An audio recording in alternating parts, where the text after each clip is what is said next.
everybody, this is Mike with the One Stop Co-op Shop, and I'm back to my favorite game of all time, Arkham Horror, the card game. Fantasy Flight sent me a copy of the latest standalone adventure, Fortune and Folly.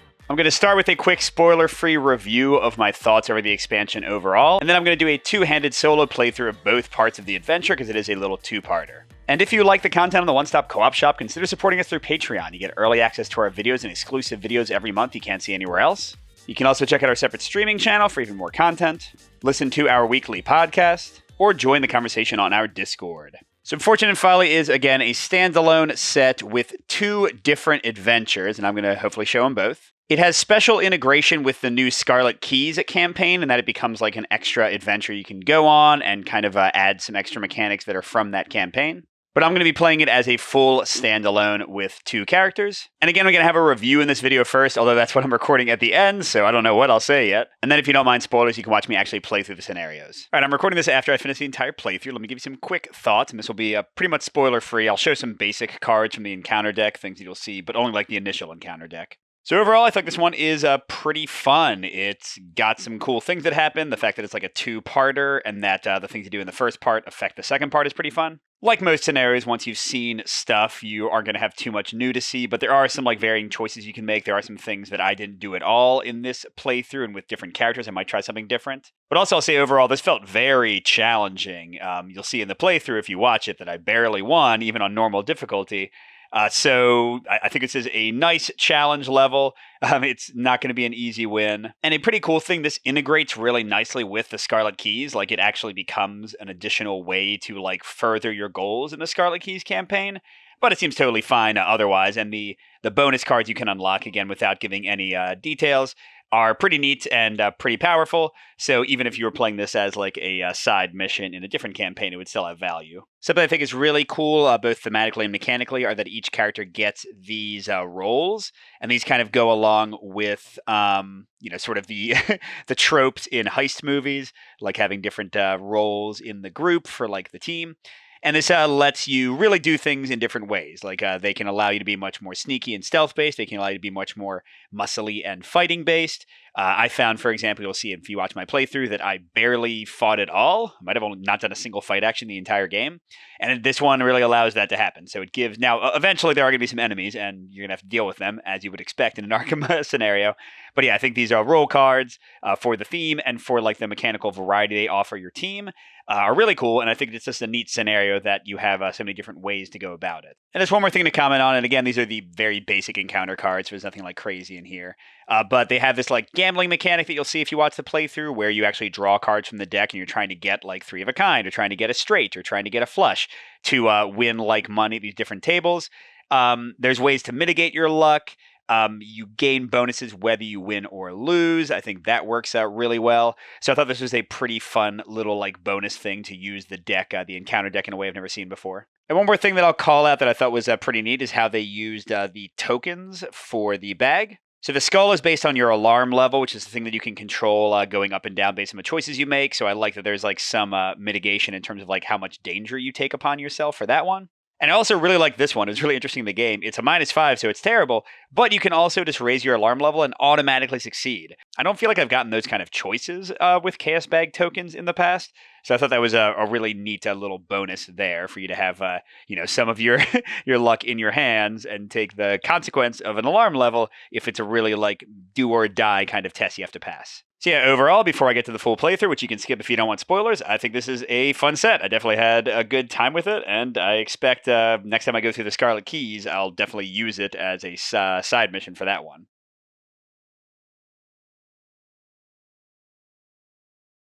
Man struck by lightning twice minutes after winning big! The sensational headline is what first grabbed your attention. You might have written it off as just an extraordinary and unlikely event exaggerated to sell papers if it weren't for the other stories that followed, all centering around the same place, a casino in Monte Carlo called Défi de la Roulette. In addition to the unlucky patron being struck down mere moments after leaving the casino with his winnings, others have also met grisly yet improbable fates either within or nearby. Upon inquiring further, it seems that this casino appeared quickly and unexpectedly, and the authorities in Monaco have been suspiciously tight-lipped about where exactly it came from and who owns it. Since its opening, the casino has been a magnet for the unnatural and implausible. The more you learn, the more it seems worth at least taking a look to determine whether these events are simply coincidence or the result of something much more sinister. And since this is a standalone, we're going to skip to Intro 3. Although you ask around town about the casino for several days, promising leads seem to be scarce. When you visit the casino itself, nothing appears out of place, although your probing questions don't go entirely unnoticed. As you sit in the casino lounge, assessing whether the trip to Monte Carlo is a complete waste of time, and if nothing is amiss here after all, a woman in a striking red dress sits down at your table. You recognize her as Isamara Ordóñez, the singer who has performed just moments before, capturing the audience with her hauntingly beautiful voice. A casual smile adorns her face, but her words are sharp and pointed. "You're being too careless. We can't talk here. If you want to know the truth, meet me in an hour." She hands you a card with the address of a nearby cafe. She then stands, smoothing out her dress. "Thank you so much for the kind words about my performance," she says for the benefit of anyone nearby.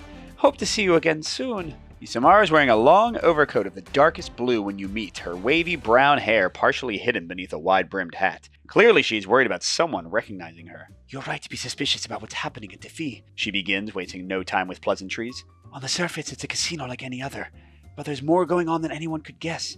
Behind the scenes, a cult called the Fortune's Chosen are the ones that really run the show. They are deadly and dangerous. Anyone who has gotten too close to the truth or crossed the casino in some way has met a horrible fate." You ask about the casino owner and how involved he is with this cult. Isamara gives a mirthless smile. "Abaran? He is their leader. Not just that, he is the worst of them all. He brought the casino here, but more importantly, he brought the wellspring." Isamara explains that the vault of the casino holds a strange and powerful relic of mysterious origin. It is this relic that is responsible for the unlikely events that seem to pop up around the casino. This item is known as the Wellspring of Fortune, and it has the power to manipulate probability and luck. Abaran guards it jealously, as whoever possesses the Wellspring is able to turn fortune to their cause, no matter how selfish and destructive that cause may be. Over time, he has created the loyal cadre of the Fortune's Chosen by granting them some measure of the benefits of the Wellspring. They have come to revere it almost as a god. These true believers can be easily distinguished from the regular casino employees by the distinctive coin medallions they wear around their necks. "Abaran trusts me for some reason, and he's even offered me to join. I think he views me as a potential asset," Isamara mutters. You ask Isamara what she would have you do. "Steal the wellspring. Take it far away from here. I don't know how to say it more plainly. As long as it is in Abaran's grasp, he will use it to aggrandize himself. Even worse, I fear that the longer its powers are used, the greater the chance of harm coming to those in the casino. Who knows what seemingly impossible catastrophes it may summon if it is not removed?" Her words seem not so much a plea for help as a call to action. You find yourself agreeing to the task almost without conscious thought. As you move to stand, she stops you with her hand. "One last thing. Do not underestimate Abaran. He is a dangerous man. He puts on a face of civility to the world, but underneath that mask, there is a barely contained anger that can explode if he feels his prize is threatened. I've seen his temper, and I don't doubt it could drive him to tear a man limb from limb with his bare hands if he felt he had the cause." Left with that cheery thought, you begin planning a heist with the highest stakes. So we could skip the heist entirely and basically playing on super hard mode, but we're going to do the first part of the scenario. Several days later, you meet with Isamara to discuss a plan for staking out the casino in advance of the heist. Isamara explains what you need to look for as the night of the stakeout approaches, warning that you will not have time to accomplish everything. So we got a bunch of things to try to do. High rollers are held in high regard. If you throw enough money around, it'll open up options during the heist. And Yeeps, there's a lot more. Obtaining a uniform from one of the casino employees could go a long way toward allowing you to pass by unnoticed. Isamara is very invested in the heist, but she's also understandably concerned about getting directly involved. Maybe you can change her mind. The more money you win, the greater the chance that the casino will have to roll out cash carts for the busy night of the heist. These carts happen to have enough space inside for a person to hide. Okay, somewhere in the casino is a major event that runs from the public areas directly to the employee areas, bypassing the normal employee entrance. Abaran keeps the keys to his office on his person while making his daily rounds. It's a risk, but if you can get the keys off him, you won't have to find a way into his office later. There's a space within the main hall of the casino that can be used to hide assets for the heist. Any asset placed here will be immediately available when the big night begins. Oh my gosh, the Wellspring of Fortune feeds off and manipulates forces of fortune and luck. The more you play games of chance, the easier and faster it'll be to gain control of it later. And finally, the more clues you can gather about casino operations, the better your chances of keeping a low profile when it comes time for the actual heist, and the more prepared you will be for your role. Wow. So for the first part of the scenario casing the joint, we're just going to be in the public area. We've got the casino floor where we start, a poker table, slot machines, roulette wheel, baccarat table, high rollers table, and the casino lounge. And the high roller table connects to the casino lounge, so it's kind of like a little circle. And that matters because the enemies like Oberon here and the starting casino guard, they'll have a clockwise or a counterclockwise patrol route, which means they're going to move one automatically every round. Here's Isamara hanging out of the Baccarat table. We can try to convince her. This guard's got a uniform we can try to steal. Oh, and I forgot several locations start revealed already, so they've got their clues on them. The casino lounge is where we can find the vent, although gosh, that's a really high shroud value. We can pretend to be a high roller at the high rollers table. We can just win a lot of money, it sounded like. I'm guessing on each of these games.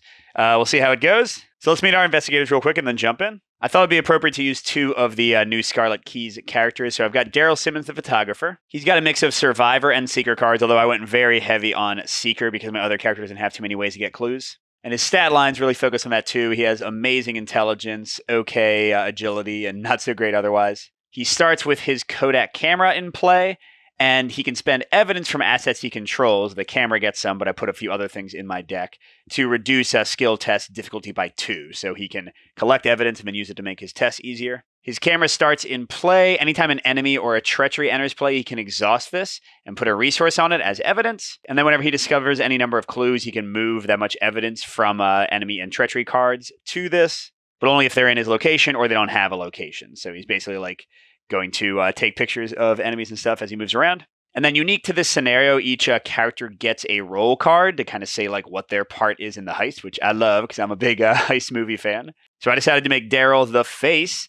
Gives him a parlay action. Choose a casino enemy at your location and test willpower or intelligence, difficulty 3. If you succeed, exhaust the face to reduce any investigator's alarm level by 1. So one of the new mechanics in this one is alarm level. It's Doom tokens on your characters, but these aren't actual Doom tokens, so they won't advance the Doom threshold or anything. Some things will lower your alarm, some things will raise your alarm. You each start with 1. And the big thing is if you have 6 alarm or more, then all the enemies who are normally aloof, all the like casino workers, will suddenly pay attention to you and attack you. And I'm not a great Arkham, the card game, deck construction person. I've talked about that before. So this is very basic. I have things like Shortcut, Mind Over Matter, Lucky, Rabbit's Foot, just like generically great cards. Really weird that I got almost every Survivor card I built into the deck, which is weird for starting, but it's okay. My other character is Kamani Jones, a decent willpower, amazing agility this time, and she's my fighter, sort of, because of her special ability.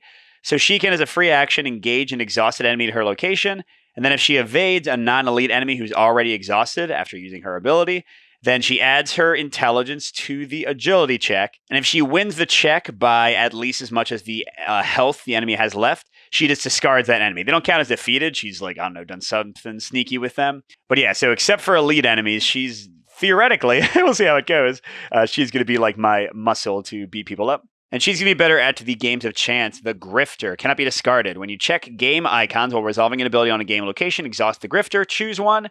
You can raise your alarm level by 1 to change the rank, suit, or color of a discarded game icon to anything you want, or reduce your alarm level by 1. So basically the games are going to ask you to flip cards from the encounter deck and check what like color or number they are. Again, I'm assuming in some kind of pokerish way. So this will let me manipulate that by giving her alarm or take alarm away. So she just benefits from doing the game playing. Now, she started with 2 of the key assets. I gave her a trench coat because clearly everything, like her fighting and her evading, is going to be based on agility, so having +1 during evasion will be good. And also, I figured they might have reason to split up, at least in this first thing, so I'm going to give her a Lone Wolf just to build up some extra resources. I also ended up drawing both my Scout Aheads for some extra movement, which is cool, and she has a Perception skill, so nothing too exciting there, but those 2 are nice to start with. Daryl didn't start with anything, really, that he wanted, except maybe the Rabbit's Foot. And here's a little card to remind us of the things we can try to do in the first part. So we can find the vent. We already said that's in the casino lounge. We can impersonate a high roller at the high roller table. We can talk to Isamara at the Baccarat table. We can get a uniform from that guard. We can steal Oberon's keys from him. And we can clean out the house, which I'm guessing is just getting a ton of money. And also we've got the Wellspring of Fortune, which is one of the keys, which is like a new type of card in the Scarlet Keys. So it has 14 clues on it. Every time we play a game of chance, we're going to take some of those off. And then it said it's easier to get, but we're not doing the Scarlet Keys campaign. So I don't know if I really care about that, although it might be like a winning condition to get it. So we'll see how it goes. And in the standalone, I would say the average I'm going to want to get to is 3 over a check, because there's a lot of -3s in here. And also this tablet one is a -3. The skull is going to be based on alarm, so that shouldn't be too bad at first. The cultist is going to make you draw an extra 1. And this one's interesting. It's -5, but you can raise your alarm level to succeed automatically instead. But there is like a -4 in the bag, a -5 in the bag, 2 -3s. So it's a slightly tougher at normal difficulty scenario than normal. All right, let's read some flavor text and then get to it. The house always watches. You have arrived at the Fille de la Roulette. If you are to recover the wellspring, you must learn all that you can about this casino and the cult that operates it. At the start of the enemy phase, each investigator who's at the same location as a ready casino enemy raises their alarm level by 1. And then after an investigator defeats a casino enemy, raise that investigator's alarm level by 1. Although the nice thing is Kamani Jones' ability is not defeating them, so that won't apply. Casing the joint. You must tread carefully, as arousing suspicion may ruin your plans before they have even begun. Okay, after you trigger the action ability on a game location, this is what I mentioned, remove 1 clue from the Wellspring of Fortune, 2 clues instead if you gain resources from the game's location. Accomplish as many tasks as you can and get out before you're noticed. If each undefeated investigator has resigned, advance. And as you can imagine, the casino floor has a resign effect. And then as an action, place an asset from your hand or play area face down beneath casino floor as part of your crew's stash for the heist. Limit once per turn. Ooh, that's so cool. They'd mentioned that in the flavor text, but that means I can have stuff start in play, I'm assuming, in the second part of the scenario. So it's on the place where we leave. Theoretically, I can try to do as much other stuff, and then if I time it right, come back and put everything in there and then head out. That's theoretically what we want to do. So looking at stuff, the casino guard, to steal his uniform is a strength check, which we're both terrible at. So that's not going to happen until we build up ways to boost our checks. Most likely would be Daryl. If he can get evidence on his camera, which can lower the check by 2, and then also with the Luckies and other survivor cards he probably has the best chance of stealing the guard's uniform. To Kaminci, Samara is a willpower check, which neither of us is great at, but Kamani's slightly better, so she probably wants to be over there. The high roller table needs resources to impersonate a high roller. And also can get her more money. So she has more money and she has the luck mitigation. So she probably wants to go to the high roller table. Daryl might want to kind of head this way and at least start getting clues. And he has the only chance, maybe. I don't know if any of them have a chance of breaking that trap. If we can get all the clues there, we can find the vent. So I'm thinking they might split up that way to start. But we'll do the basic, boring first turn stuff. Kamani will play a trench coat for 3. And she'll play her lone wolf for 1. That's going to get her a free resource if her turn starts with no investigators or location. Which actually means she should probably move for her last action. Yeah. So she'll head clockwise to the poker table. Right, so not a super high shroud, although still pretty tough for her. 2 clues. In his action, spend 2 resources to discard the top 5 cards of the encounter deck and check their game icons. You may mulligan once. If all 5 cards have a sequential rank, or if 3 or more of the cards have the same rank, gain 5 cards. All right, yeah, so she, again, has a better chance of winning that. And just by playing, she can get rid of Alarm. And she's going to be getting resources for free, so that's pretty cool. And as for Daryl, there's not a lot he needs to do. I guess he'll play the rabbit's foot and then just go start trying to find clues. Now, if we start the enemy phase in the same location as one of the enemies, then we'll gain Alarm. So he'll be safe to go to the slot machine, then the casino guard will move down here, and then he can move away. So for his second action, let's head to the slots. All right, nice, easy to get clues here. Spend 1 resource. Discard the top 3 cards of the encounter deck and check their game icons. If all 3 cards have the same suit or same rank, gain 3 resources. Sounds like a sucker's game to me. Well, I just realized, is there a reason to get clues in this first scenario? I don't see one yet. So, well, whatever. For his last action, Daryl's still going to try to get one. So he's got 5 intelligence against a shroud of 2. And, what does that do? He gets the clue and places 1 evidence on one of his assets, which means now he can spend that during a skill test to reduce the difficulty of the test by 2. And that takes us to the enemy phase. Aberon is moving clockwise, so he's going to go to the casino lounge. And to show you, by the way, when you engage him, you immediately advance the agenda. So you don't want to engage him. You would immediately have to leave. He's got aloof, which means he won't engage you or fight you. He doesn't even have any fighting stats. He's got patrol clockwise. And you can test, 3. Okay, so Kamani's way better at this.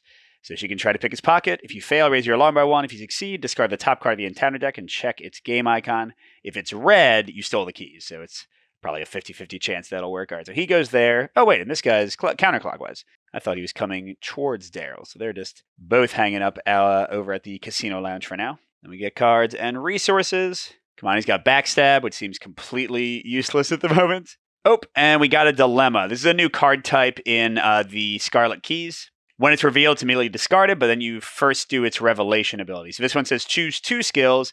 Until the end of the investigator phase, each investigator gets +1 to each of the chosen skills and -1 to each other skill. So what do we need? I guess, Yeah, I'm not near the guy for... I think I'm going to say willpower. Maybe Kamani can move up and try to start convincing Isamara. Her difficulty is the highest alarm level among investigators, which is 1 right now. Kamani's already got 3 willpower, so with +1 she'd be 4. So yeah, she has a really good chance. She can move in and try to like do this twice. We only have to succeed twice because we have 2 investigators, so that would be great. Okay, so we're definitely going to say willpower, and then I guess we'll say intelligence. So our fighting and our agility, strength and agility, will be -1 for this coming round. And that's until the end of the investigation phase, so that's going to apply during the Mythos phase and for all our actions. That was pretty cool. So speaking of Mythos phase, let's start round 2. Okay, Arcane Spotlight. Revelation. Attached to the nearest location without a copy of Arcane Spotlight attached. Forest. After you enter that location, raise your alarm level by 1. At the end of the round, each investigator at attached location raise their alarm level by 1 and discard Arcane Spotlight without a copy of the nearest location without a copy attached. This actually works out great because it's going to go on the poker table that she's currently at. If she entered it, she would gain 1 alarm, but clearly she's not going to. Then at the end of the round, it'll go away. So that should be basically a dead card since we're not going in that direction. Okay, and then for Daryl... Oh, another one. Okay. So that's on the slot machine. I guess he's going to head to the roulette wheel, which was, I think, his plan anyway. Slots don't seem like a smart bet. Oh, and I forgot to add a doom to the house always watches, so we've got some time. All right, well, let's execute the plan right away. We'll have Kamani spend her first action to go to the Baccarat table. Okay, another game. Spend 2... Gosh, that's a high shroud. Spend 2 resources, name player, banker, or tie. Discard the top 2 cards of the encounter deck and check their game icons. If the combined value of their ranks is higher than 18, the player wins. If the combined value is lower than 18, the banker wins. If the combined value is equal to 18, it's a tie. If this result matches the result you named, gain 4 resources. You know what? That sounds just as confusing as Baccarat when I watched James Bond playing it in movies. So, yeah, that's great. I sort of understand what that said. All right, but the key thing is, second action, we're going to try to convince Isamara to help us with the heist. So we're testing willpower. The difficulty is the highest alarm level, which is currently 1 for both of us, so it's just a 1. And if you succeed, you place a clue from the token pool, so you don't need to have any, on her. And then if there are 2 clues, you've convinced her. Okay, so we're going to go ahead and try this twice. Oh, I forgot Lone Wolf. Now, sadly, there's currently... Kamani has no willpower boosting, so it's just a 4 with the boost from that dilemma card, straight up against a 1. All right, so second action... Oh my gosh, what is going on? If there's an exhausted enemy at your location, you automatically succeed instead. Well, okay, that was cool. I'm getting really lucky here. Let's go for it one more time. Come on. Oh, awesome. All right. So, wow. Yeah, this is not a necessarily friendly bag, but I'm getting lucky here. All right. So we have convinced Isamara. That's 1 out of 6 things we can theoretically try to do. And the high roller table is next. Ooh, I forgot. When a treachery comes into play, Daryl can exhaust his camera to put a resource on it as evidence, so he can do it for the one that's on his place. He wouldn't have done it for that one. He knew he wouldn't have gotten there before it would go away. And now if he finds a clue here, he can also get the evidence onto his camera. Excellent. So yeah, before he moves away, let's try to find the second clue. Still not sure if they're useful for anything. He's 3 above, and that's half your alarm level rounded up, which is just -1. So he's got that, and he's got that. And yeah, you might as well chase that guard, because he's got the evidence and the lucky cards now. I mean, gosh, you could theoretically play 2 luckies on the same check to try to steal the guard's uniform. So that was 1 action. Let's get away from here so we don't deal with the Arcane Spotlight. We're not a super high shroud. Spend 1 resource. Name a color and a rank. Then discard the top card of the encounter deck and check its game icon. If it matches... yeah, so just like in real life, roulette's potentially a little bit hard to win. Getting 5 resources sounds pretty good. Now, Kamani's ability to change color or rank seems ridiculous for that one because you basically just have to match the color, right? Like the 50-50 part, and then she can name any rank she wants and get a ton of money. So that's cool. And then I guess for his last action, he'll try to investigate. So he's only 2 over there. Okay, there we go. Finally, he's failing something. But hey, he can exhaust his rabbit foot to draw a card because of the failure. And it's just a generic guts. Nothing wrong with having a chance to have more willpower. That's going to finish us for round 2. So Kamani's going to be up to 5 resources very soon. So more than enough for the high roller thing. Daryl's doing well too. Of course, he would love to draw a card that actually helps him out. What the heck? Are you serious? I did shuffle these. Ooh, Kamani got her unique item. So there's a grappling hook. Actions performed using grappling hook do not provoke attacks of opportunity. She spends 2 actions and exhausts it. Then she takes 3 different basic actions from this list in any order. She can engage, evade, investigate, or move. And if she investigates, she uses a foot instead of a book. Oh my gosh, what an amazing card. But Daryl's got another one of these. What are we about to do? Let's see. The guard's going to go over there. So Daryl could go 1, 2, 3, assuming nothing bad is going on, and try to steal the guard's uniform. Whereas Kamani wants to get to Aberon, but 1, 2... Yeah, he's going to be way too far away. She'll want to wait till he comes back around. So, yeah, I think we'll say strength and intelligence this time. Intelligence for doing clues if we actually care, and strength in case Daryl does run over to the casino guard. It means we're going to be extra bad at willpower, though, in case the encounter deck comes out with some nastiness. Oh, I'm sorry, I should have done the enemy phase first. So the casino guard's heading over here. Oberon's over here. And at the end of the round, both these spotlights go away. All right, round 3, we're getting another Doom. Kamani's getting Obsessed Gambler. Put Obsessed Gambler to play in your threat area. Okay, limit 1 per investigator. At the end of your turn, take 1 horror if you did not gain resources this turn. Test willpower. If you succeed, discard Obsessed Gambler. Okay, so Kamani might be okay. She can definitely gamble a bit. But yeah, it's a terror card. I do have ways to get rid of those, but I haven't drawn them yet. It's also a treachery. But Daryl's going to see what he draws since Kamani's so far away, and hopefully he'll also get a treachery he can photograph. What, he's just going to take pictures of Kamani, like, obsessively gambling? Oh, there we go. I did shuffle this, right? Yeah, gosh. I definitely did. What the heck? Okay. So yeah, Daryl will exhaust his camera to put in evidence on this card so he can take a selfie of himself or being obsessed with gambling. That's hilarious. We'll have Kamani go first. She's going to get a free resource from her lone wolf. And if she moves into the casino guard's area, then she would actually gain an alarm. Well, let's do stuff anyway. So 1 move here. Oh, if there are no clues here, you can pretend to be a high roller? Crud. Okay, then instead... Well, shoot, let's have her just, do some grappling hook in the casino. She's going to play that for 3 resources. So she's got 2 left right now. I mean, she has 2 actions left. All right, so she can spend 2 resources, which she has. Okay, crud, Baccarat. How do you work? No need to forget to put the clues on it. All right, so she names player, banker, or tie. Discard the top 2 cards. So players if it's higher than 18, bankers if it's lower than 18, and ties if it's equal. Okay, so the tie sounds like a dumb choice. Looking at the encounter cards we've had so far, we've had 7, 8, 10, Jack. So that's 2 face cards, but there are a lot of face cards. I'm going to go for... So as her second action, she's spending 2 resources. I'm going to go for Banker, where it's... Yeah, Banker is lower than 18. So we flip the top 2 cards and discard them. 10, that's not a good start. Jack, darn it. So that'd be a 20, which means player would win. But she can exhaust this and raise her alarm level by 1 to change the rank, suit, or color. So she's going to go ahead and change the rank to something low. Let's say like a 5. Does get her up to 2 alarm, though. But that means she wins, so she gains 4 resources. Nice. That also means since we got some winnings, we lose 2 clues from the key, making it easier to get. And she's not going to be hurt by her Obsessed Gambler at the end of the round. Then for her last action, even though she doesn't have the mitigation now, she'll go ahead and play again. So 2 resources. Since we just got 2 10s, let's try Banker again. Under 18 again. Queen, that's a bad start. And an 8. Darn it, that would have been a tie. Okay, so we do lose our 2 money, but it still takes away a single clue from the key. Doesn't care if we win or lose, it just wants us to play the game. And she gets a test to get rid of her Obsessed Gambler, but we're -1 to brains right now, so she would need a +1. That's not it. Okay, so she's still obsessed. But again, she didn't get a heart because she gained some resources, so that's cool. All right, now Daryl, he's going to try to beat up a casino guard. So let me see how this works again. Oh, this doesn't apply, but it's a notice. After you raise your alarm level about the casino guard's location, take 1 damage. Okay, if the uniform fits, the casino employee looks like they're wearing a uniform in your size. Okay, so you fight. Perform this attack only on the attached enemy. Test that. If you succeed, the attached enemy has been knocked out. If you fail, raise your alarm level by 1. That's it. You just raise your alarm level by 1. If they leave... and then you would take 1 damage from him, too, from his ability. If he leaves play, remove the card. Okay, so I just got to punch him for 3. Okay, so 1, 2, punch! So Daryl's going to... He's got Lucky ready to play, but we don't have to do that yet. He's going to discard 1 from his camera.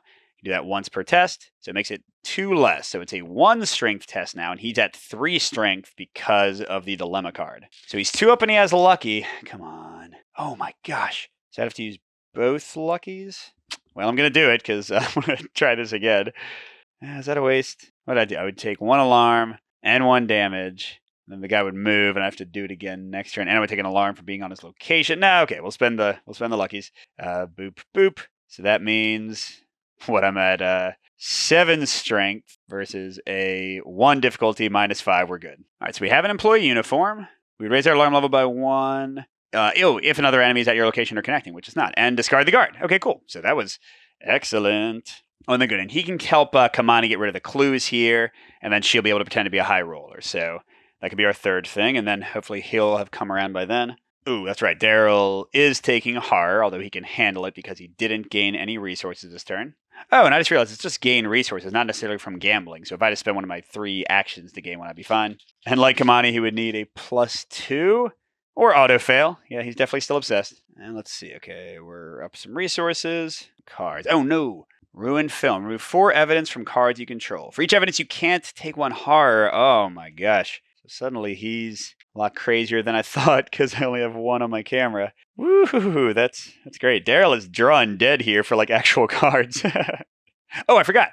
I failed a skill test to get rid of Obsessed Gambler, which happened at the end of my turn. So that's when I would have drawn Ruined Film. Now this is my other draw. The Truth Beckons. This lets me move really far immediately, but if any like enemies engage me, it cancels it. So that's not really necessary yet, but it will be good to get out of here. And that means the Rabbit's Foot would still be untapped. Okay, so I'm going to have to deal with Obsessed Gambler every turn, otherwise I could be in really big trouble. What card is Kamani getting?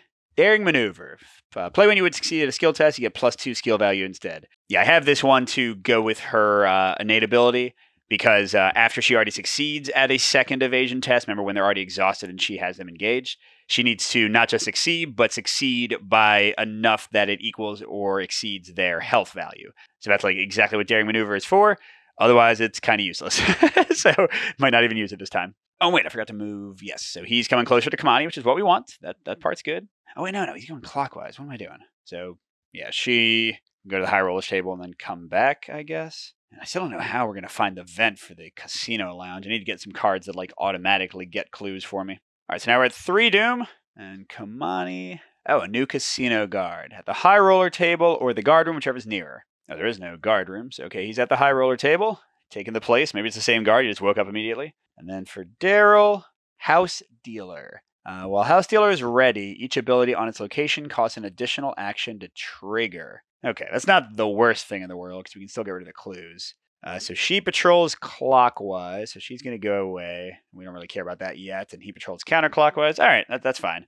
We don't get automatic alarm raising unless we are in their location at the start of the enemy phase. We just don't want to be in the high roller table at the end of this round. Although I could also use Kamani's ability to get rid of one or both of these people. Oh, that's right. Daryl.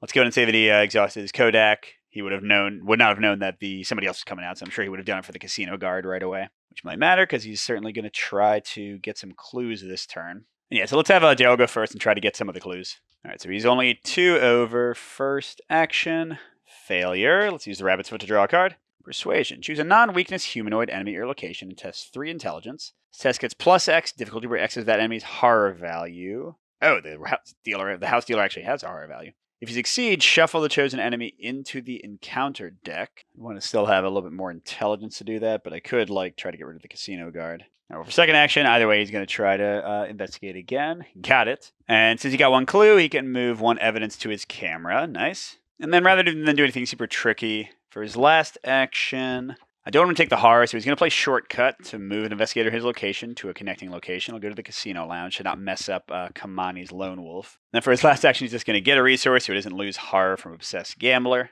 Although he does try to get rid of it. -4 is not going to cut it. All right, now Kamani. Yeah, I think it'd be smarter for her to wait 1 turn. Maybe she can just gamble a bunch. Let's baccarat it up. So she's going to spend 2. And let's see what else got discarded. Jack 8. It's still so many face cards, although there are always a lot of face cards. But she's going to do under 18 again. She's going to do under 18 again. Nope. Ah, darn it. Okay. So she loses her 2, which is... oh, no, actually, she has 2 more because we're a Lone Wolf. Takes away 1. And you know what? She can get more money later, right? I think. Well, let's not... I was going to say I could use the Grifter just by playing to reduce my alarm level by 1. Let's get one more time because I do want her to win. So second action, she's going to hopefully actually get some money. And she's saying below 18. 7? 8. There we go. She won, what is it? 4? Yeah, 4 resources fair and square. So she's back to where she started. But it makes the key even closer. And she's fulfilled her Obsessed Gambler for the turn. Oh, no, she'll go and use the Grifter to take away her 1 alarm extra, too. You can't go below 1, by the way. What's she going to do for her last action? What the hell? Let's gamble again. All right, this time she's going to guess over. No, that's not a good start. Darn it. So she just lost her money. But another clue gone from the key. All right, let's get away from Baccarat, please. All right, so House Dealer's over here. And Casino Guard's down. And Oberon's at the casino floor. This is all fine. I'm going to try to take out this high roller table, get the high roller thing, Try to get a lot of resources. Again, I don't know if I'm ever going to be able to do the vent.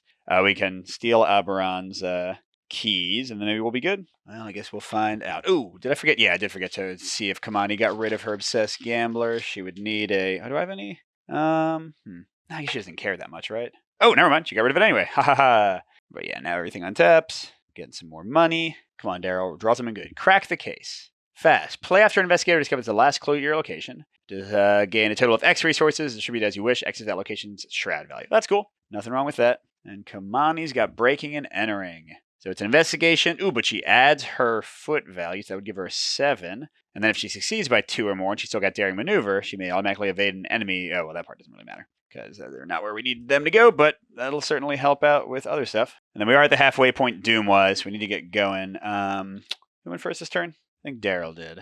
Inconvenient questioning. If there are no non-unique casino enemies in play, no, there definitely are. Okay, the nearest non-unique casino enemy moves once towards you. It's the house dealer who's already on him. Test book. If you fail, raise your alarm level by 1, and each non-unique casino enemy at your location loses aloof until the end of the round. Oh my gosh. Although, I mean, the house dealer is the weakest person ever, but that's still annoying. So we got to test 3 intelligence. So Daryl has a 2 chance of doing it. We'll just go for it. Uh-oh. What was that one? -3. If you fail, the nearest enemy moves once towards you. Well, they're already on me. Okay, but that means Daryl's alarm goes up to 2. And the house dealer is there. Oh, with sanity damage. Great. I can just use persuasion. Although it is +1 difficulty because she has a sanity stat. And Kamani, how about you? Suspicious gaze. Test 3 foot. I mean, these are things we're good at. If you fail, you must either take damage equal to half your alarm level, round it up, that's fine. Or raise your alarm level. Oh, geez, that's nothing. Draw a fort. Okay, she definitely fails, so she'll just take a damage. Not a problem. There's suspicious gaze. Just cut to her heart.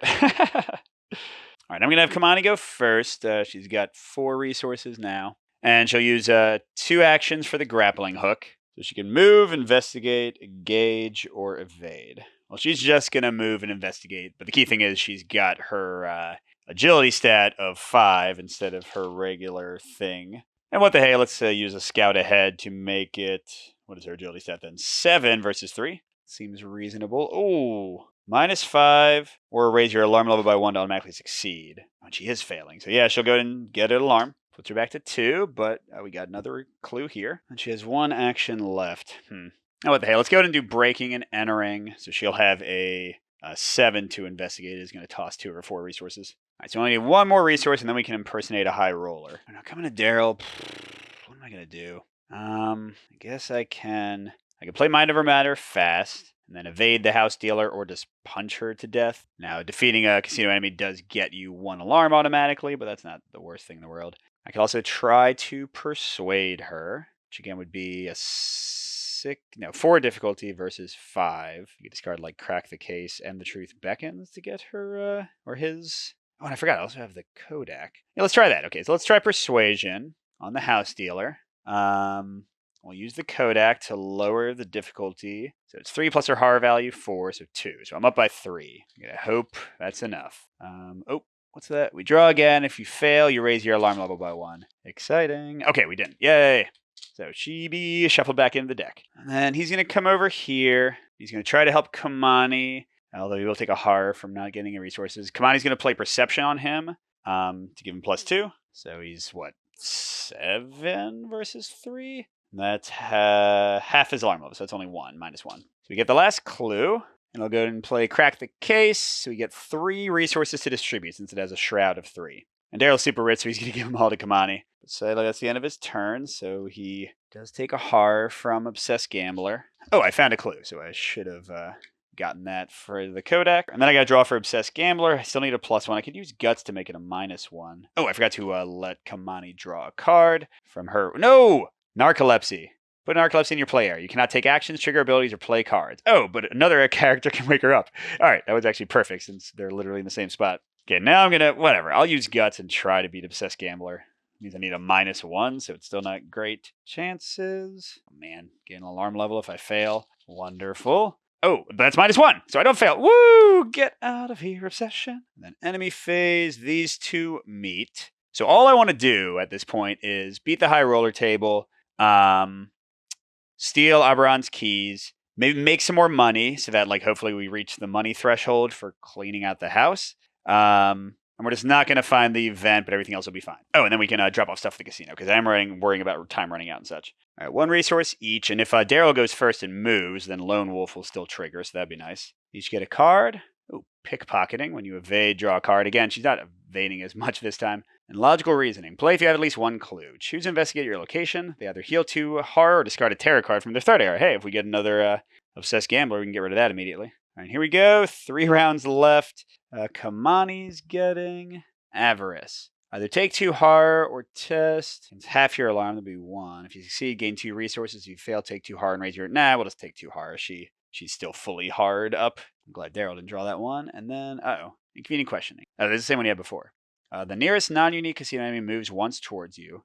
If you fail, raise your alarm level by 1. And each non-unique casino enemy at your location loses aloof. I don't think anybody's going to reach him. Yeah, the casino guard comes back to the baccarat table but doesn't get to me. But I still have to test intelligence to raise my alarm level. We'll just let it roll. We're good. All right, I think Daryl's is going to be trying to get some money. Well, he should play some games, right? So let's do slot. Daryl play 1 resource. He's not engaged. Choose an unrevealed location. Oh, unrevealed. Oh, crud. This card is worthless at this point. All right, so whatever. He'll just go 1, 2, and start gambling at the roulette wheel. So he spends 1 resource. He's got a ton. Oh, wait, the roulette wheel is terrible, right? Oh, name a color and a rank. I mean, this one seems terrible. Slot machine seems terrible. Maybe I should just go to the poker table? Oh, no, the thing is, I don't care about losing the money. So, yeah, I'll spend the 1 resource. I don't know. Red Jack. Red Queen. Well, that was close. I guess I could look through the discard pile, but whatever. Key thing is, even that 1 gambling will take away 1 from the key. Okay, that was his entire turn. Now, this one, there are no clues. She's going to spend 4 resources. And either way, that means that she impersonated a high roller. I'll just put it here to remind me. So that part's good no matter what.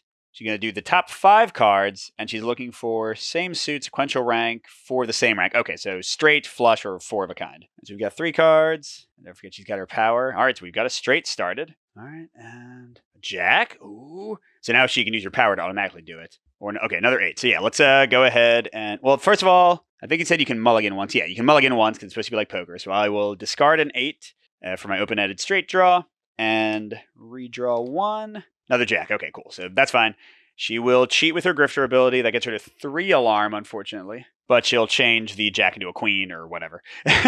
And she gets 8 resources. Woo! Which also means the key's only got 4 left on it. So that was only 1 action. We got a ton of money. Oh, that's right. She wants to go down to this guy. So I guess if she stays here for a turn, that's probably the best thing she can do. Oh my gosh. Hold on. I forgot she had narcolepsy, so Daryl had to spend an action to wake her up. So he never did his gambling. Let's put that thing back on the key. Give him back the resource he spent. And where was that? What was it? Oh, and I already reshuffled the deck. All right, so whatever. We won't worry about the card he drew, but yes, he definitely woke her up because, gosh, that'd be silly otherwise. And then, yeah, for Kamani's last 2 actions, she's just going to gain 2 more resources to try to break the bank more. All right, so Casino Guard goes down to the poker table. And he comes up here, right where we want him. And we just got to succeed once. Oh, but when we check does the grifter apply? No, it's only when you're doing a game. Yeah, so grifter will not help her pick his pocket, so she'll just have to hope she gets the right color. All right, we are pretty rich. I gotta hope we're breaking the bank. I've got a plan. That's an attack. I did put some attack cards in here just in case, like, we fight a boss or something. And then Thieves' Kit. I mean, that would have been great to have for...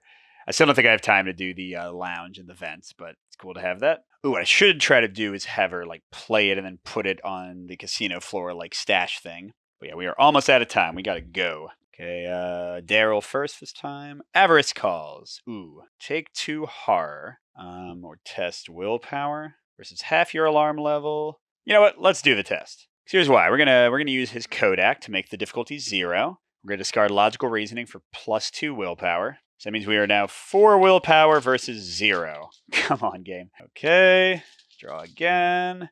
Nice. So we get 2 resources. Awesome. Again, not quite sure what the break the bank threshold is, but Daryl's got almost 10. Kamani's got more than 10. It seems like a lot. All right, then what's Kamani's card?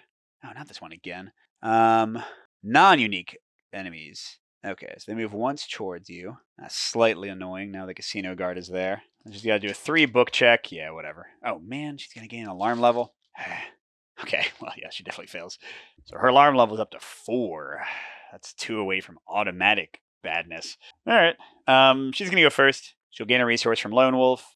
She's going to move in to Aberon, and she's going to try to pick his pocket. So if she fails, she raises her alarm level by 1. If she succeeds, she has a 50% chance she's looking for a red card. All right. So she's at a 5 versus a 3. Let's just go all the way, right? So that's +3. So 5, that'd be 8 versus, so that means she's 5 up. So literally, I think only the auto failure would stop her. That's not it. She didn't need all that. Oh, crap, I forgot that. I only have 50-50 chance if it's working. It has to be red. Yes, okay, good. Okay, so we stole his keys. Thank God. Yeah, because I'm like surrounded by enemies right now. All right, and then I want to get her out of here. She's going to go to the poker table. Okay, this guy follows her, but it's not at the start of the enemy phase, so she's giving any alarm. He's gone away. We got to get out of dodge, but we're getting more resources. We are so rich. Another Truth Beckons, not useful. Another Daring Maneuver, not really useful. It's fine. And yeah, we literally have to leave. We have to leave this turn. I mean, if we'll have time to stash things. That sucks. Okay, so we'll draw for Daryl. House Dealer. All right, that's fine. We're just going to run away from him. And then, no, man. Okay, the guard's already on me. Oh, if I fail, he won't have aloof anymore. Alarm level raised by 1. Might as well try to succeed. +3 intelligence gets me to 5 over 3. I mean, that's something. That's not it, right? Oh, that's where I can raise my alarm level by 1. Well, I'll do it. I don't want my aloofness to go away. Gosh, though, she is terrible. All right, so we need 1 action to resign, and we need 1 action. Oh, an asset from your hand or play area face down? Oh, so it's probably just going to like start in my hand and not start in play. But still, that's pretty cool. So which one does she want to do? I just realized I discarded the Thieves Kit. Oh, well. So she'll go 1. So trench coat. Which of these do I want to do? I guess like probably grappling hook is most useful. Yeah, so let's put grappling hook here. And then for a 3rd action, she'll resign. And then Daryl will go 1, 2, resign. He doesn't even have time to do anything else. So that is it. Let's see what happens. All right, with one last parting glance, you exit the casino. You're confident that none of the dealers or security suspected you for anything other than what you pretended to be, just another hopeful gambler. Regardless of any money that you made or lost tonight, your real winnings will be the information you were able to gather. You hope that it'll be enough to prepare you for the improbable scheme that you must now concoct and pull off. Okay, so no one's defeated, so our alarms can go up. Oh man, that means we're definitely going to keep alarms, so Kamani's going to be in a terrible place to start. If we produce 10 times the number of players' resources, we cleaned out the house. I think we make it. I mean, gosh, Kamani has so much by herself. What's that? It's 5, 10, 15. Oh my gosh, 25. We were way over. And here's our resolution. You hope that what you were able to learn and accomplish tonight will be enough. You can at least rest a little easier, knowing that the staff do not seem to take any special interest in you. That'll make it easier to keep a low profile when the heist begins in earnest. All right, so we're jumping right to part 2, the plan. With the stakeout completed, the time has come to plan out the actual heist. There are only a few days until Saturday night at the Défi de la Roulette, the busiest night of the week and the perfect time to get lost in a crowd. The plan for the heist is simple, at least in theory. With the casino staff and security occupied by the Saturday crowd, you will enter first the public areas, just as you did last time. There you will need to try to avoid notice as much as you can while completing any needed tasks. Once that's done, you will slip into the restricted areas in the back of the casino that are reserved for staff. This area holds the vault itself, where the wellspring of fortune is located. According to Isamara, the vault door is not only secured by solid steel, but also held shut by some kind of energy. If that wasn't enough, it's constantly monitored by guards, patrols, and the cultists of the fortunes chosen. It'll take a carefully executed plan and some improvisation to succeed against all odds. With only a short time to gather supplies and practice the approach, there may not be enough time to rest and recuperate from your first tangle with the casino. With a deep breath, you make your final preparations. Okay, check the total. Oh no, to amount of damage and horror on each investigator. If any investigator has 6 or more combined damage and horror, remember that they need time to rest. Okay, awesome. Look, we just avoided that. So Daryl has 5 and Kamani has 3. Oh! Okay, I didn't understand the next thing, but it says when investigators are limited by defeat or resignation, place all their clues. So clues do matter. Okay, so we have 6 clues between us. And now that makes this next part make sense. For every 1 times the number of players clues on the stakeout cards, we've got 3. We can do this. We choose to either reduce each investigator's alarm level by 1. Oh my gosh. Or choose a roll card that was under investigator's control. Flip it to its practice side. Ooh, so Grifter would become... When you do a game, you can exhaust Grifter to raise your alarm level by 1, change the rank, suit, or color up to 2 cards, or reduce your alarm. Okay, so it's a little better. How about the face? Okay, the test becomes a 2 difficulty, and that's it. So I definitely want to spend at least 1 to get rid of a alarm each. So I could just get rid of 2. I'm going to get rid of 1 more alarm and flip the grifter to practice. I didn't use the face ability at all. Maybe I should have, and it does get rid of alarm, but that seems like the safest bet for me. Okay, next one says, gather the face down assets from beneath the casino floor. Each investigator takes the stashed assets they own and sets them aside. So sadly, it's just the grappling hook. All right, some locations stay in play. The Wellspring of Fortune keeps its tokens. That makes sense. And we reset and we're ready to go. Hey everybody, this is Mike from the future, pausing things really quickly. I need to say, I'm totally unsure whether I played the next scenario right, but I think I might have done it wrong. So I made the assumption, because they don't really call it out explicitly in the rules, that since a lot of other things stay in play, that the resources you had at the end of the scenario stay in play, and that your damage and that your horror stay in play. It doesn't say to refresh like your tokens, but it also doesn't say to keep them. And the thing that makes me think I might have gotten it wrong is that if you choose to pause the scenario and start it back up later, they instruct you to write a lot of things down specifically, but they don't instruct you to write down any of those resources or health or damage or sanity tokens, which makes me think again that I shouldn't have all this stuff. They would have made this playthrough in some ways easier because I wouldn't have had all this damage, but in some ways a lot harder because I wouldn't have had tons of money right from the start. So I don't know, I'll call it a bit of a wash. Now I will say thematically, it makes total sense to me that if you go back to the same casino like later that same day, you would still be bleeding, you would still have a sanity damage, but you would also still have piles and piles of money you would want at the casino. So I will say thematically, I think it makes sense. But when the expansion is out there more and more people are asking questions, I'm sure we'll get an official answer, and I'm guessing that I'm wrong and that you were supposed to start with all your tokens kind of reset. But anyway, let's get on with the playthrough. I think it's still a fun time to watch. I make a lot of other mistakes, as you'll see, because this was a long recording session. I hope you enjoy it. All right, so it took a while, but let me read everything. We got it all set up. Opening hand. Défi de la Roulette is bustling on this busy night, the perfect cover for you and your crew. You hope that your long days of planning will pay off. Okay, this is all the same stuff. If you start the enemy phase with an enemy, you raise your alarm by 1. And if you defeat an enemy, you raise your alarm by 1. And the take. The heist begins. You must open the vault door, locate the wellspring, make it past the mystical defenses, and find a way to open the container that holds it. Okay, after you do a game location, you still remove clues from the wellspring. Okay, so we should play a few times to finish getting rid of that. And if we control it, we advance. And now here's the things we need to do. So it says we must complete 4 of these to unlock the vault door. 1 occultist medal, observe the staff, found Aberon's sigil, obtained a schematic, impersonated a guard, stayed out of sight, delivered a decoy package, mesmerized the guards with her song. Now, several of those I do know how to do. So for stayed out of sight, this cash cart, as a free action, if we're in its location, we can move it to a connecting location. When an enemy would engage you or enter your location, deal 1 damage to the cash cart. Until the end of the round, enemies of this location cannot engage you. And then if we fully use the 3 life and kill it, then it gets removed from the game. And that will do the stay out of sight, 1 of our 4. If we do the high roller thing again and win, clearly Kamani won't have too hard of a time with that. We get the cultist medallion. That's 2 out of 4. If we use Isamara, she can join us because she's now on her crew side. She can mesmerize people if she's with us. That's 3 out of 4. We can also, because we impersonated high rollers, send a package to the vault, which would be 4 out of 4 for delivering the decoy package. Now, I'm not sure about his sigil. I'm not sure about the staff. I didn't see those yet. Oh, wait. Observe the staff. Staff that works at the casino. Not not staff like a magical staff. I mean, I don't know how to impersonate a guard yet. There's a whole new set of locations. The staff access hallway is connected to the top over there, the casino lounge and the high roller table. So we can get into the owner's office because we have the guy's key. And we can't go in here. Oh, and the vault door... When you can't enter the relic room. Vault door gains as an action, take a damage and a horror unless you have the sigil. Oh my gosh. Alright, so to get into the relic room, we need 8 clues. And to get into the staff access hallway, we need 8 clues. So we need 16 clues? Jeez. It'll take a while, man. So it sounds like we want to get the sigil no matter what.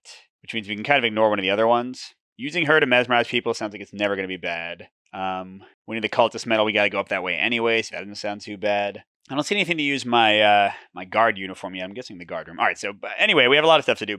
By the way, to show you Samara, so 1 action will take control of her, and then as an action, I can evade all casino enemies at your location, which means it'd be good on Kamani, because then she can defeat them. Then test willpower 3. If you fail, lose 2 actions. Oh my gosh, she's not good at willpower. If at least 1 enemy at a restricted location was evaded by this effect, then she mesmerized the guards. Okay, so I probably will give it to Kamani, but not actually use it until we get into the restricted rooms. By the way, my grappling hook did come out as something I can play, but the crazy thing is they didn't say to get rid of anything. Now that sucks for Daryl over there who has only 3 sanity left, but it's great for both of them having tons of money. Let's go with that. So I kind of just want to spend like at least a turn or two just playing all the stuff I can. Oh, some new things I got. So you didn't really see Thieves Kit. You can use it 6 times. You use stealth instead of intelligence for investigation, and you also get money if you succeed, which isn't as important with the grappling hook, but it's more consistently usable. Stealth is specifically for Kamani's ability. When you evade, you can exhaust it to get -2 for the evasion, and then you wouldn't normally exhaust the person, but it's perfect for her second evade ability, which doesn't actually mean you need to exhaust anybody, because it'll make it easier for her to discard enemies for good and defeat them. So that and Trench Coat are going to be great. She doesn't really need a Lone Wolf yet. So for her first 3 actions, let's do Stealth, Trench Coat, and I guess Grappling Hook for action economy. So that's going to be 9 resources. By the way, somewhere in her deck, she has Leo DeLuca, or whatever his name is, that gives you an extra action, but I've not ever drawn him. Okay, and then Daryl got, I wanted him to have another camera, because every time a last clue is discarded from your location, you get to put evidence on here, which first of all goes with his ability,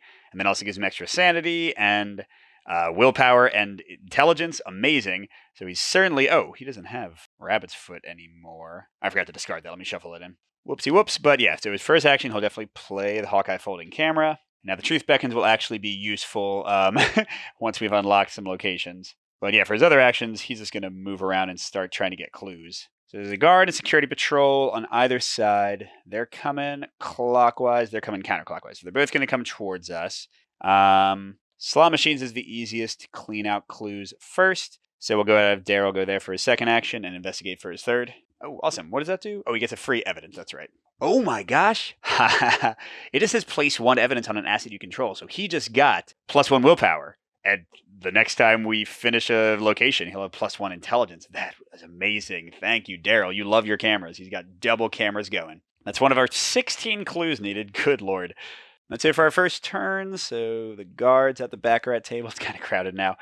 The security patrols at the roulette wheel. I don't know how to do this. There we go. That kind of shows where they are. And the security guards, not only do you get alertness for them being on you at the start of the enemy phase, but if they move onto you, they also raise your alert level. So maybe Kamani wants to evade them out of existence. It's the same difficulty as the casino guard for 5 total. Now come on, show me them allies. Or the Rabbit's Foot, okay. And daring maneuver. All right, that's, again, not terrible. Not good, but not terrible. And we only have 5 turns until something else happens. For now, the encounter deck's the same as before, but there are cards we set aside. They're going to do terrible stuff, I'm sure. Okay, who went first? Kamani did. Oh, perfect. She's got an Arcane Spotlight, so she'll just move away. And again, it won't hurt her at all. That's great. And then for Daryl, also, wow, that's the exact same draw I had last time. It's really weird. That should be fine. Daryl can just sneak right past the security patrol, and then they won't matter at all, which I guess is what he wants to do. Then he can come back to the roulette wheel to get some more clues. Oh, man, I forgot. If I want to do the good stuff here, I need to spend actions, so I can get Ismara for an action. And then what's this? Impersonate a high roller.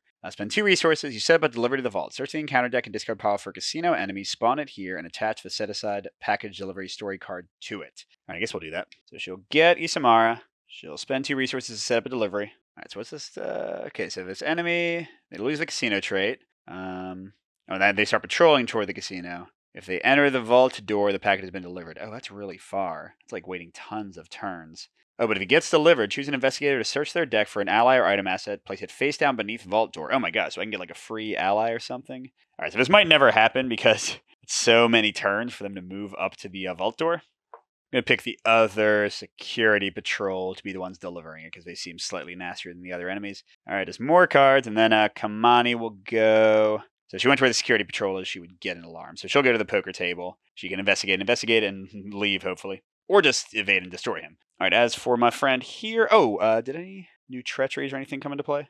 Yes, that's right, the Arcane Spotlight. So let's go ahead and use his camera. So when he gets the clue, he'll get a evidence. All right, so first action, he will search. -3 is still okay. So he gets the last clue. That gets him this evidence on his Kodak. And he's now up to 6 intelligence. How great is that? All right, that was 1 action. I really want to start searching. I guess it's not the worst thing in the world if the security patrol does a single alarm level to me for them starting before they move away. So yeah, for his third action, he's going to start searching the roulette wheel. Oh, it's -5 or take an alarm to automatically succeed.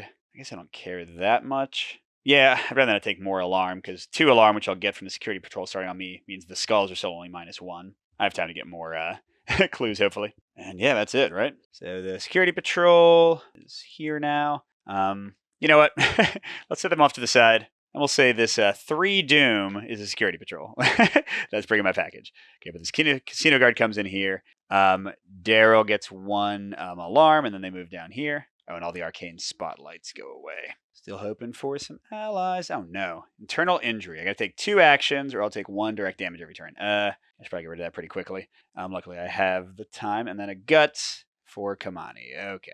Actually, that'll help with Izamara's song whenever she sings it. Man, we got to build up clues quickly. Doom is going to run out fast. Kamani first. Suspicious gaze. Oh, good. It's the one that she's got a decent chance with. So she would take 2 damage if she fails. Now let's throw away Scout Ahead, as good as 3 free moves is, to make sure she probably... Oh, now she'll get an alarm 2 if she fails. Oh my god. Okay. Well, all right, so I did overkill, but that's fine. So nothing bad happens. Get out here. As for Daryl... Oh no, the house dealer's on his space. That's fine. All right, so Daryl might just want to bleed for a turn, get both those clues, and then move up, and then heal his internal injuries, I guess. All right, come around to the next turn. I think I want to have Kamani get rid of this guy and keep investigating here. 1 less enemy is no terrible thing. And we also got to be gambling, that's right, to get rid of the 2 successful gambles and 1 unsuccessful gamble will get rid of all the clues left on Wellspring. So she'll use a grappling hook. So she can engage this guy, because it does cost an action when he's aloof. Then she can try to evade him. She has a 6 with her trench coat. She's up by 4. Got him, so he's exhausted. Then she can freely engage him. This is her ability we've never used before. Oh, that's right. And for her third action, she will investigate using her move or her agility. She failed. Darn it. And then for her final real action, she'll do her special evasion. She'll use stealth to make him -2. So it's his health plus his evade stat, so that's 5 difficulty. We made it -2, so it's 3, and we're at 6. We're up by 3. Okay, cool. So he's discarded, right? Yeah, so he's discarded, not defeated, so we don't get any badness. But now she can freely try to finish up the poker table searching and maybe gamble there too. As for Daryl, I keep on forgetting, but let's say that there is a token on the dealer. Let's search 1 turn. -4. Oh, we got lucky. Whatever, we'll go and use it. Don't want to fail too many times in a row because, yeah, he's at 6 now with his camera versus 3, so lucky's enough. That gets a 1. And that gets him another evidence for his camera. So you know what, for the second investigation... Well, no, I want to save it for the casino lounge. It's so much harder. So let's take a regular action to investigate again. Got it. Puts another evidence on his camera. So now that's at max benefit. He's got +1 max sanity. The cool thing is, though, you can put more evidence on it every time you clear out a location's clues and use his ability for it. And then perfect for his last action. He'll go to the really hard to investigate casino lounge. But he's got some evidence. He's got bonuses. He's got a chance. Fortunately, though, he's going to take an automatic damage from an internal injury. Yeah, we got to get rid of that. Okay, so then the enemies. Security patrol moves clockwise, which is here. The house dealer moves counterclockwise. Oh, I thought I had read clockwise. All right, so they'll be continuing to be annoying, but that's okay. And our package delivery goes there. And then once again, I say, give me allies. Another trench coat. Not really useful. Minor matter. Pretty good, but not Leo DeLuca good. Or, no, that's right. She has Dr. Milan, +1 intelligence and resources whenever she investigates. Or he. I don't know who anybody is. All right, whatever. Did I give them resources? I feel like I didn't. If I did, sorry, I cheated. Yikes, we're already only 2 more turns before things accelerate. Okay, Daryl, I think, was first this time. Casino guard at the high rollers table or the guard room, whichever is closer. It'll be the high roller table, and he's going counterclockwise. Oh, that's fine. That's totally fine. Definitely not going to waste time defeating him again. That took way too long. Okay, and then this is for Kamani. Avarice calls. Take 2 horror. That would put her pretty close to defeat. Or test X willpower. Half your alarm rounded up, which is against 2. All right, she'll use the guts. So that'll get her to 5 versus 2. It's a reasonable chance. -3. Awesome. So she gets 2 resources. Yay. Yeah, I didn't know it was going to be such a... I mean, it should have made sense for the casino. I didn't know I was going to have $1 billion. I should have, done a resource-heavy deck. All right, well, Kamani's here. Let's go ahead and gamble. So we'll have her go first. So spend 2 resources. Again, this is just like the high roller table, except you need 3 of a kind or a straight. So no flushes or anything else. All right. So it's 5, and you can mulligan. She's got her ability, although she'd love to not have to use it. 3 of a kind. Are there any other 7s left? Yeah, I don't see a 7 on anybody else. Okay, so she'll discard all 3 of these and go for the 7 trips. Yeah, she got it. Awesome. So that takes 2 off the key. So it's got 3 clues left. And she wins 5 resources. Wow. But you realize anything to do with them. Let's play out the Thieves Kit. Yeah, she's still got 1 hand left. And that lets her investigate 6 times using her agility instead of her intelligence. So kind of like the grappling hook with that limitation of having to move and do other stuff and spend 2 actions. So she'll do 1 for her 3rd action. She's only up by 2, sadly. Oh, that works. That gets us, that's 5 clues already. Cool. We need 3 more to at least be able to get into the other section of the game. And she also gets a resource whenever she uses the Thieves Kit accurately. Okay, so that was 1 gamble, 1 investigate, play a card, done. All right, now what should I do? Daryl's going to take an alarm from the casino guard if he starts his turn there. But we'll have the cash carts when the house dealer comes in. We can deal 1 damage to it, and then we can kind of move it with us and let it get destroyed to do one of the things for us. Seems to make sense to me. So, okay, I think Daryl will move over. What were the things that came out this turn? Was it house dealer? Oh, I can't remember. I think it must have been, right? Oh, no, she'd been already out. Did the guard come out? Yes, the guard did come out. So Daryl should have put a resource on him. So 1, 2 to investigate. Oh, he still got his injury. Oh, well.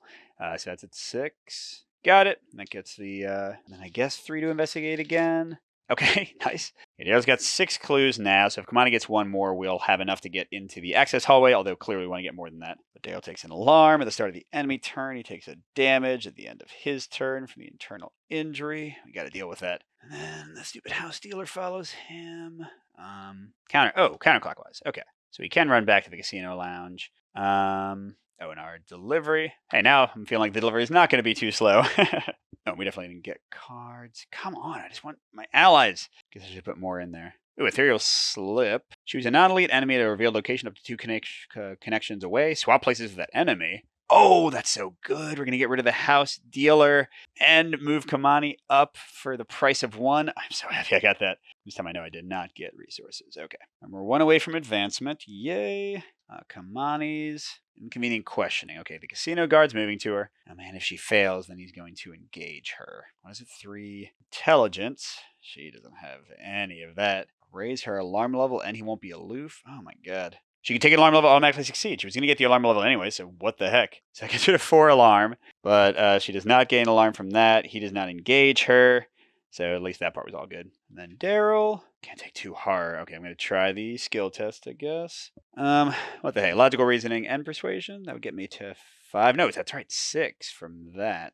2 difficulties. So 5 is good enough. We'll just discard logical reasoning, although that could heal some of his horror, so maybe I shouldn't. Whatever.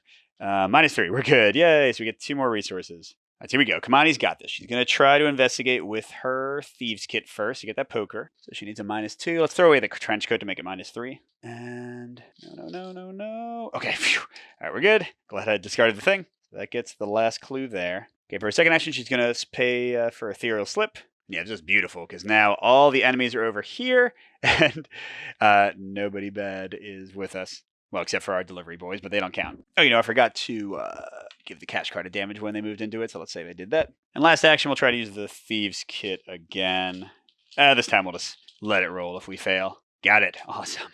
Between the 2 of us, we've got 9 clues now, with 1 more to get here. But we should start going to the access area, although we should play 1 more game, shouldn't we? Oh, that's right, and this has the Cultist Medallion. So I'll have her play that on her next turn with her special ability. All right, on Daryl's turn, I'm not going to forget 2 actions, stop bleeding, and then he'll try to get that last clue with his 6. Got it. Which also gets him another evidence on his camera. Awesome. All right, these guys move to the access hallway. That's right, when he gets there to the vault door, it's going to give me an action at the vault door to get the card for free. So yeah, that's where we'll pick what we want. Okay, enemy movement.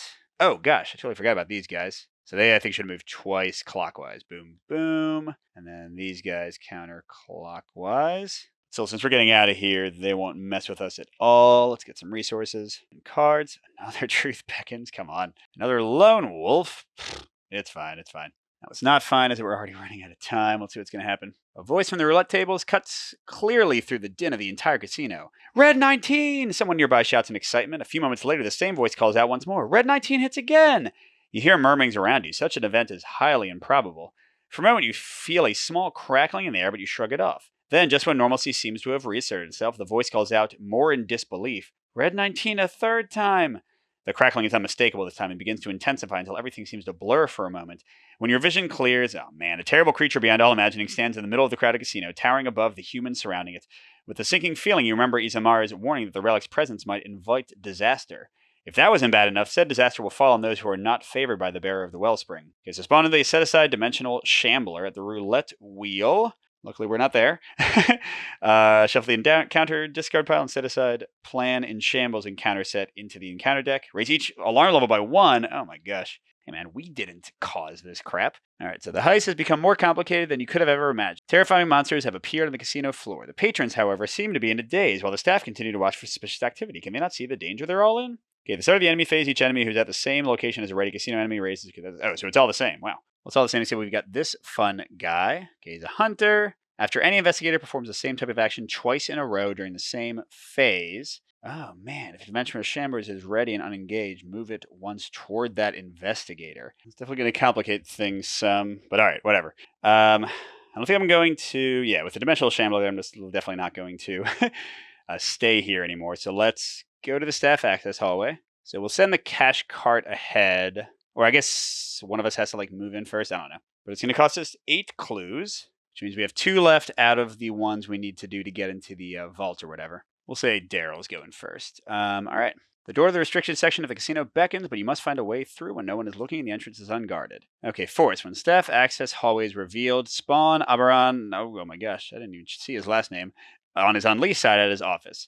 Shuffle the encounter discard pile and the set-aside fortunes chosen... Oh, I'm adding the other cards to the deck. Okay. There's no clues here. Here's our person delivering. So here's this guy at his office. While an investigator's alarm level is 5 or higher... Kamani's is... Daryl's is 1 lower. This guy has Hunter. So he'll attack us regardless, but he's not moving. Oh no, that's while an investigator. So yes, since Kamani's alarm is high, he's going to come after us. When you deal 1 or more damage to him, if he's ready, discard the top card of the encounter deck. If it's a diamond, he attacks you. Okay, but we can just exhaust him and get the heck out of his way. All right, so he's on his office.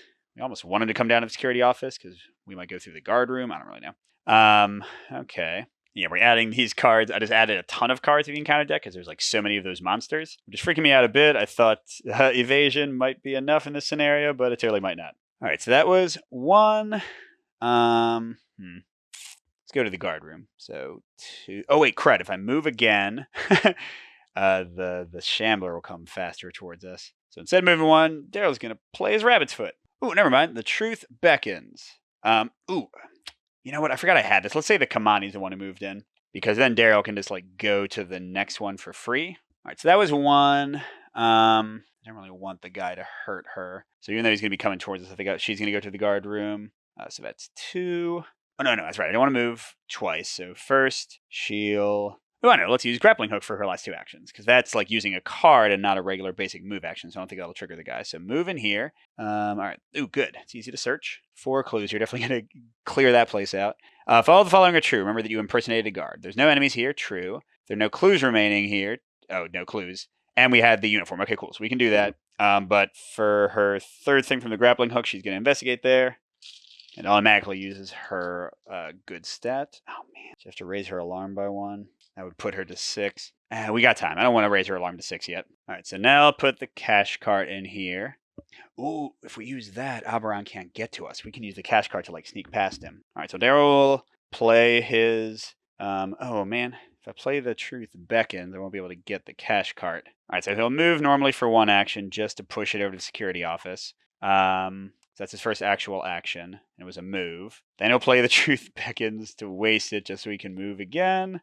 Oh my gosh. Okay, 4 difficulty, 4 clues here. I could discard cards to try to observe the staff. Nah. Then for 3, he'll investigate, and he'll spend 1 of the evidence on his location. Oh, crud. You know what I just realized? We did not draw encounter cards, did we, after we resolved the entire card? All right, so Kamani gets Obsessed Gambler. Fine. And she'll have to resolve that in a second. And he gets, oh god, Everskulls again. He'll try to succeed again. Rabbit's Foot and Persuasion. What the hey? That gives him, what, a 5? Yeah, 5 versus 2. Yeah, whatever. Oh, okay. So we get 2 more resources. We totally don't need. Okay, so now we've done our encounter card. Sorry. Oh, no, that's right. We haven't. I got to resolve. Did I get any resources? No, she didn't get any resources. All right, so Obsessed Gambler. Oh, she actually gets rid of it? Wow. But she does take a horror before that. So she's half horrified to death. Okay, now with all that done, now he can search where he is. Let's go and use the other Truth Beckons. Or no, that's right. I was spending 1 evidence, so it's a 2 difficulty versus 6 intelligence. That's -3. Got it. All right, so that's 3 clues out of 8. All right, so now Oberon moves in. And how does this thing work? When an enemy would engage you or enter your location, deal 1 damage to cash cards. Okay, so it takes 1 damage, and now Oberon can't engage us and attack us until the end of the round, which means on my turn, he'll try to engage me again. I can destroy the cash cart, complete its effect, search a few times, and like get out of here, or just maybe run straight to his office. Maybe Kamani can take care of it. Who else is moving? The Shambler is not that far away. Yeah, I mean, these people shouldn't matter, except for when I'm running away, I guess. Counterclockwise? Oh, gosh, I don't even... Okay, I'm just messing stuff up. For now, they'll all be together, but I definitely did not do that correctly. My package is getting closer. Oh, there are no enemies at the guard room? Never mind, they'll go this way. Because how many things have I actually done? I forgot to gamble for the medallion. I'm about to find the sigil. I can impersonate a guard where I am. I'm about to deliver a decoy package. I'm about to stay out of sight. Okay, so I'm actually pretty solid. Well, maybe, because time is running out. Wait, God, I got way too much resources. Again, why didn't I get anything that spends resources? Guts, stupid. Daring, where or anything? Oh my gosh. I got the dumb package will get me a good card soon. Okay, this is Kamani gets in. Oh no, there are no non-unique casino enemies. Oh, so all 3 of these will just send the house dealer up a little closer. Oh no, where's the one who's going counterclockwise? Oh, they're all going counterclockwise. Did I do it right? Counterclockwise, they would have gone here. Where was the security? I don't know. Okay, but they'll move here. And then she has to taste intelligence. Oh, great. Now her alarm's going to go up twice. Oh, or she can take an alarm to succeed. All right, she'll do that, so she doesn't get a double alarm raise. But she is at 6 now, which means every basic enemy will attack her. Okay, and Daryl. Oh, gosh, same thing. All right, well, we'll just move the nearest non-unique. So it is them. But he's got 6 intelligence, so I'm not worried about him. Yay. All right, so yeah, so the cash cart gets destroyed, but we've now completed the thing because this guy tries to engage me, and now he can't. But I want to have Kamani go first, see how many clues she can get. Because if she can get most of the 5 we still need, that would be better. So she'll use her Thieves Kit to investigate. Got 1. Her Thieves Kit again. She's only got 1 more use after this. Oh, got it. And what? Oh, she would have evaded automatically. Or no, that's right. She would succeed automatically if the enemy was there. Oh, crud. She did the same action twice. Let's say she played... Let's say she went ahead and got the employee uniform. Okay, and then she'll do the investigation she just did. So that brings us to 5 clues. We need 3 more. Crud, I'm realizing that this guy's going to get me no matter what. I'm probably going to die. No, we don't... I don't know. I think Daryl's going to search once and then run away. Oh, but if he moves twice, the stupid guy will do the dumb stuff. No, he can use the Truth Beckons to go straight to the counting room. Yeah. Okay, so investigate once. 4 difficulty. He used an evidence. Do that as many times as he can. Oop, auto failure. That's a bummer. He'll investigate again using another evidence. There we go. So that's 6. And then the Truth Beckons for 1 resource. Moves all the way to the counting room. Oh, nice. You got more clues. Investigators at the counting room can spend 20 resources to obtain a schematic. If you successfully investigate counting room by 2 or more, gain 2 resources. Okay, I mean, I don't think we need any more, but if we do, that's a pretty easy way to do it. And last 2 clues we need are there, so Kamani can just get out of dodge if she needs to. Oh, wait, did I investigate twice? Yeah, and that wouldn't have worked. Yeah, let's say they investigated once and failed. And the second investigation was here. I think that's the most fair way to do it without destroying myself. All right, so this guy's here. The Shambler's here. Can you all kill each other? I don't see why they would be friends. Our package is 1 away. Almost there. And okay, they're going counterclockwise, clockwise. All right, I think I did that right. We can definitely get the schematics. We have way too much money. Maybe it's a good idea to do. Deduction for more clues. A little late for that. Leo DeLuca. Awesome, which means I can give Daryl Simmons his ally when the thing delivers. Okay, now let's make this happen. Get in that dang vault. Try to win. Kamani. Oh, casino guard. High roller table or guard room, whichever is closer. This guy comes in as she's putting on a uniform. Oh no, and he's not alive because she's got 6, so he's on her. Darn it. And then Daryl. Hunter's Hunger. You must either discard an ally asset you control or test that. Oh my gosh. Direct damage and direct horror. That's what I'm doing. He's got a 3 evasion, so it's not technically impossible for him to succeed. That's not it. Yeah, they're both pretty darn close to being dead. Gosh. All right. How are we going to do this? Kamani is going to use her grappling hook because she can first evade the casino guard, then investigate, then move. Yes. She just needs a 4 or less to evade. Let's make it a 5 or less. Really don't want to mess it up. Oof. She's 6 alarms, so it's -3. So this guy's back there. Now she's going to pay 6 resources to play Leo DeLuca, because of course she is, because that just gets the action right back. Oh, wait, sorry. She investigates and she moves. Then I'll do that. So investigation, she's got... There we go. Okay, we got one of the 2 last ones we need. Then she moves. Okay, that was all her 2 actions from the grappling hook. Then she plays Leo DeLuca. And I guess maybe she should do the investigation on the counting room to get us out of here faster. Oh, wait, how many of these have I done? I can get a schematic. I already impersonated a guard. I stay out of sight. That's 2. We're about to deliver the package. Ooh. See, we need to get the schematic. All right, so she can do that as her action. All right, so that was Kamani. Let's go ahead and have Daryl go. For his first action, he'll investigate. Okay, he got the last one and gets another evidence. Oh, now we're poor. I'm going to play Crack the Case to get 3 resources for each of us. Then he can't move in there yet until the package is delivered. So for his last thing, he'll draw a card. Empirical hypothesis. Oh, that's right. This was supposed to be getting him more evidence. Well, there it is. All right, so this guy on exhaust. This guy comes after us. This guy comes after us. Well, now they're out of the way. And this goes here. Means as an action, we can get Dr. Milan Christopher in play for free. Yay. And more importantly, it means that now we can go into the vault door. Got all these guys. Counterclockwise. Counterclockwise. Clockwise. Okay. All right, so now I just want ways to deal with enemies, which I have not drawn yet. Shortcut to move. That's always good. Backstab to fight. That's great. Although I do think evasion will be more my speed. Oh, but craziness is about to happen. Is this the last card? Oh, we got 12 time with it, though. All right, here we go. Just when it seems like things couldn't get any worse, there's a strange transformation in the atmosphere of the casino, the calm before a storm. Then, like the last gasp before drowning, a storm of misfortune breaks. Shuffles the 3 set-aside fortunes disfavors story cards and select one of them at random, resolving its text. Raise your alarm by 1 each. Ismar warned you that the relic you seek possesses strange abilities that bring misfortune upon those who are not favored by its bearer. Perhaps then you should have factored a sudden turn of fortune into your plans. For this moment, in the midst of your high-stakes heist, everything's about to be turned upside down. Personal entanglement. You have learned that someone from your past works in this casino. What are the odds? Unfortunately, Aberon has learned of this connection as well. You have to rescue them before it's too late. What? Attach this card to the owner's office. The store card represents someone connected to your lead investigator. Okay, if we spend 2 clues, you're removed from play. 4. At the end of the enemy phase, place 1 horror on this story card. 2 instead if there's an enemy at the owner's office. If there's 6 story on this card, you're too late. The lead investigator suffers 1 mental trauma. Each investigator takes 2 direct horror, which would kill Daryl and almost kill Kamani. All right, I don't know, man. I'm going to try to get the relic and then go back and rescue them. Okay, whatever. It's fine. Let's see. That's all still the same. All right. And we still got to draw cards. Kamani, Grip of the Beyond. At the end of your turn, take 2 damage. Reduce damage by 1 for each time you move this turn. Oh, and then discard it. Oh, that's not too bad. And then for Daryl, Suspicious. I'm going to raise. Take damage equal to half your alarm level or raise your alarm by 1 if I fail the test, which I will. Yep. They're definitely going to raise my alarm. They're both at 6. No, Kamani's at 7. All right, we have got to go.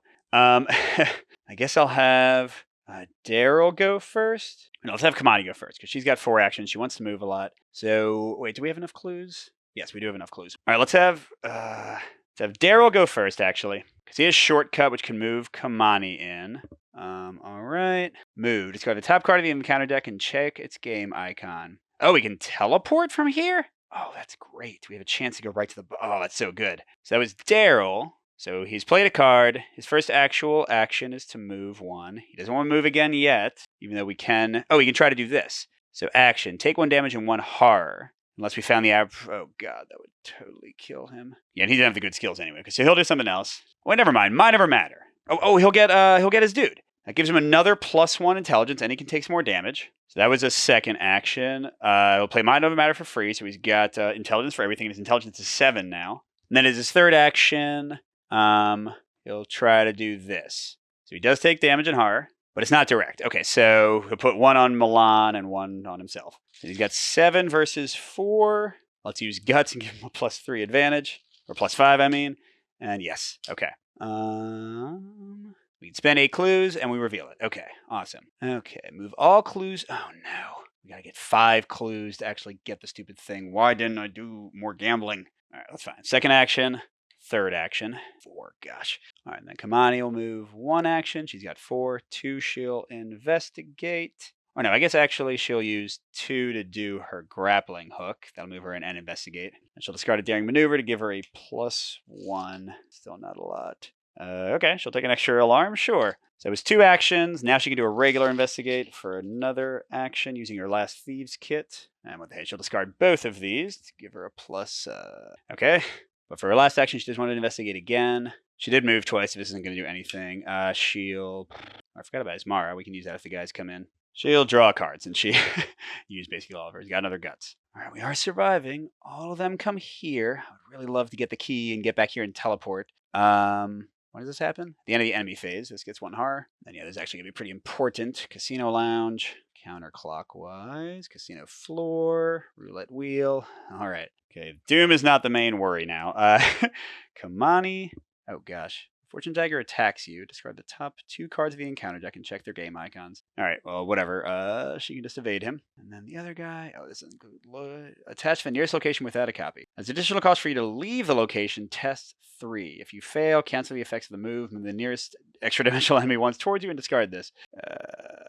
Awesome. Okay. So I have him try to get the clues first, so he'll investigate with deduction.